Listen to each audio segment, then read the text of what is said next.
السلام علیکم ورحمۃ اللہ وبرکاتہ۔ اعادے کے دو اصول ہیں۔ پہلا اصول کیفیت اعادہ اور دوسرا اصول ہے محل اعادہ۔ کیفیت اعادہ، اعادہ وصل کا فائدہ دیتا ہے۔ ایک ہوتا ہے ابتدا اور ایک ہوتا ہے اعادہ، یعنی ابتدا جب آپ کلمہ موقوفہ کے بعد سے کریں، اعادہ جو ہے وصل کا فائدہ دیتا ہے اور سانس ٹوٹنے کے بعد اعادہ ہوتا ہے، اور اعادہ بھی حرکت سے کیا جاتا ہے، یاد رکھیں بڑی اہم بات ہے۔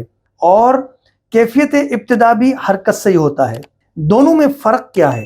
فرق یہ ہے کہ قبلیت اور بعدیت کا فرق ہے، اور ایک اور چیز کہ جو ابتدا ہے جہاں سے آپ کریں گے، یہ ابتدا یعنی کسی علامات وقت پر ہی ہوتا ہے، اس کو کہتے ہیں کیفیت اعادہ، یعنی اس کی کیفیت کیا ہوگی، یعنی کیسے آپ اس اعادہ کو کریں گے۔ سورہ آل عمران کی آیت نمبر 181، لَقَدْ سَمِعَ اللَّهُ قَوْلَ الَّذِينَ قَالُوا إِنَّ اللَّهَ فَقِيرٌ۔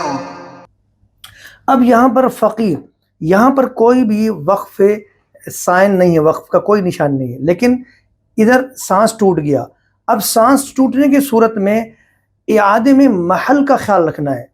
محل اعادہ یعنی جس جگہ سے اعادہ کرنا ہے اس میں خیال رکھنا ہے کہ غلط اعادہ نہ ہو۔ اب اگر کسی نے اعادہ کیا ان اللہ سے، یہاں سے، تو یہ اعادہ غلط ہے۔